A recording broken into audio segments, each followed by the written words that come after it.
Welcome to How to Adult Part 5, The Terrain. So I hope it's been a great journey for you as you have learned from me and Samuel, and I really hope to end off this video series with this very crucial aspect called terrain. The key truth is you have to know the ground. If you're a hiker in the jungle right now, holding this map and holding the compass, the first thing you really got to know is not where you want to go actually. It's to know where you are. You have to know where you are. And that is very crucial because knowing your starting point and then knowing your finishing point will help you decide how you should navigate and how you should travel. Likewise, when you enter into the corporate world, you are entering into a place of a new terrain.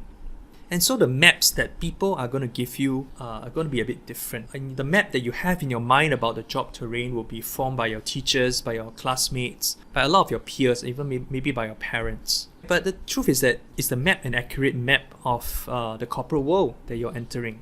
The answer is likely not actually. Because things have changed from your parents' time, and for your peers, they may not understand the job corporate world as well. And your teachers have been teaching you for years. How would they know the corporate world well enough? So naturally, they are not as good at explaining what's happening on the ground, right? So you need to get an accurate map of where you are in terms of the job landscape so that you know how to navigate it successfully. Impact of COVID-19 has been tremendous and unprecedented in our history, right? We have never seen the impact of a pandemic like this in our lifetime before, and the impact on our economy is crazy. We see businesses being shut down, people not being able to pay their rent, F&B outlets closing down, people have to resort to delivery, companies start moving away from their offices and people working from home.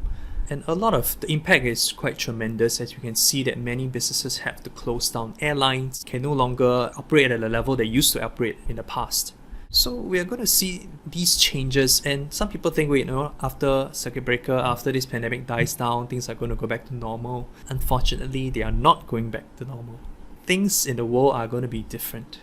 So if you come into this post-COVID world and you think, things are going to be the same as before, I'm going to rely on the wisdom of the wisdom when I was in school, while my lecturers are telling me what to do, while my peers were telling me what to do, while my parents were telling me what to do, you're likely going to get a wrong picture of the job landscape. The truth is the job landscape is changing, and you have to be aware of the kind of change that is happening upon all of us. If you understand the terrain, you are in a better position to take advantage of this change so that you can profit from it, so that you can position yourself correctly in this coming season. I just use this as an example right now. What is this?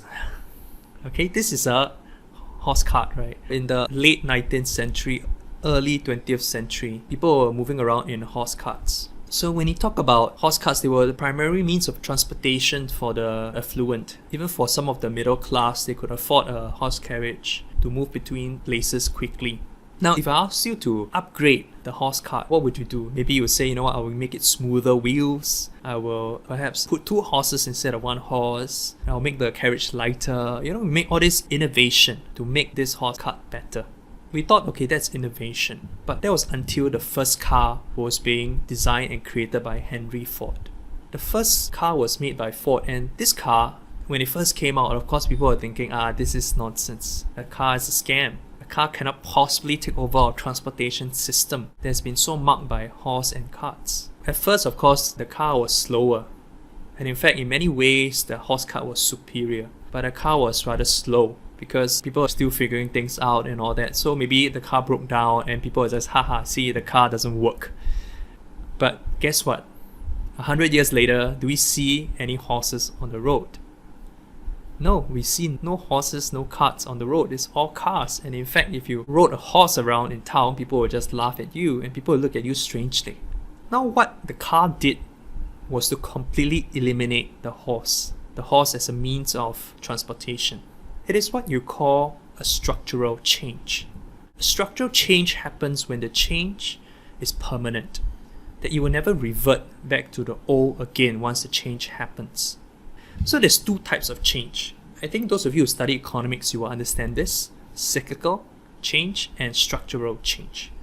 Cyclical change, let's talk about that. Cyclical change happens all the time, as the economy moves between expansion and recession. Every 7 years or so, economy goes up, economy goes down, things are changing. But they are changing in a wave pattern in the sense that they come, they go, they come and go. Perhaps fashion is another one. Right? What used to be fashionable in 1980s is not fashionable now, but suddenly, maybe in 10 years' time, who knows, it will become fashionable again.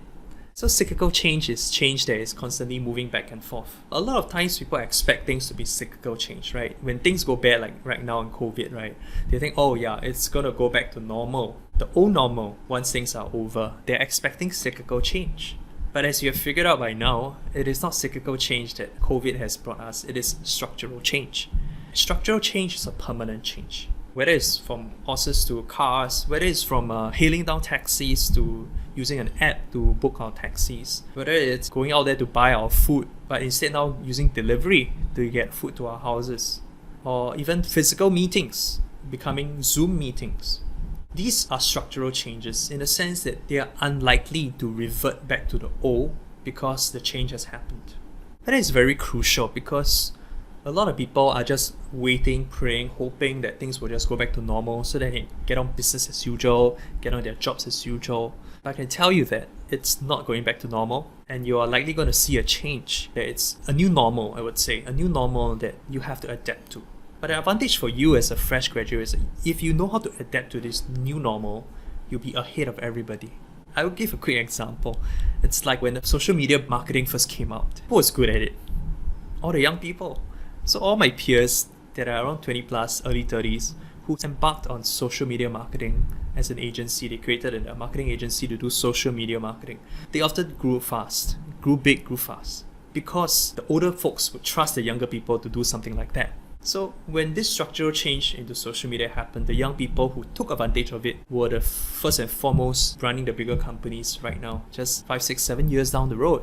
So if you can take advantage of structural change, you can really put yourself in the right place. I just give another example. This Blockbuster. Blockbuster is famous in the US, but in Singapore we have this service as well where you rent DVDs and rent CDs to watch movies at home. So what happened was that it was completely eliminated by Netflix. Instead of renting videos, Netflix created a subscription service where you can watch anything you want on their platform. And so it completely disrupted and eliminated a whole industry, right? Just based on a new business model. So these changes are coming. Some of them are already here, but people don't notice.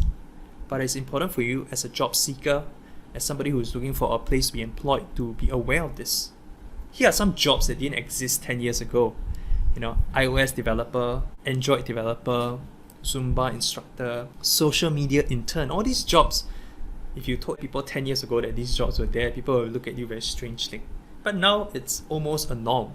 Data scientist, UX UI designer, big data architect, beach body coach, cloud services specialists, digital marketing specialists. These are just some examples. There are many, many, many more jobs that didn't exist 10 years ago that exist today. But it also means, right, that there are many jobs that don't exist today that will exist in 5 to 10 years' time. Now the question is, right, are you positioning yourself for the past, or are you positioning yourself for the future? So what you think about having a job may no longer exist. You might think, oh, I want to do this, I want to do that job. But what if the job that you're thinking about doing is a sunset industry? For example, a lot of people want to be a banker and all that, but bankers are increasingly making less and less profits in these past few years compared to those banking jobs that people were coveting after when I graduated. Don't use the wisdom of the past to try to apply it to the future. You're likely not going to succeed doing that. And that's what me and Samuel really hope to do for you guys. So I really want to encourage you guys to take this journey with us into the city of wealth. The future is filled with question marks, and that's why me and Samuel decided to avail ourselves to do this video series to really engage you guys. But I know that this at this moment is not enough, and you need a deeper level of engagement. Well, me and Samuel know a lot of industry leaders. We are both entrepreneurs ourselves, and we know people in that space that will be able to mentor and coach you. But of course, you must be willing to take the journey with us into the city of wealth. And that's our offer today to you who is listening. In this world that is changing so quickly, in this world that things are just happening and we can't make head or tail of it as well. And that's what we want. We hope to be a guide, a guide to lead you to the place that you want to be. So if it's you that you feel that, you know what, I really enjoyed this video series with Ethan and Samuel, I would like to learn how I can take it further with them. Right? If that's you, I would like you to comment on the box below, City of Wealth, and we would love to engage you and talk to you on how we can take this further with you. Alright, so that's the end of this video series that we have together, right? I hope you really enjoyed yourself in these 5 videos and learned something that you can apply to your life right now. Right, for those of you guys who are taking this journey with us to the City of Wealth, we're looking forward to take this journey with you and to start sharing more with you and imparting more to you. Once again, comment on the box below and I will see you soon.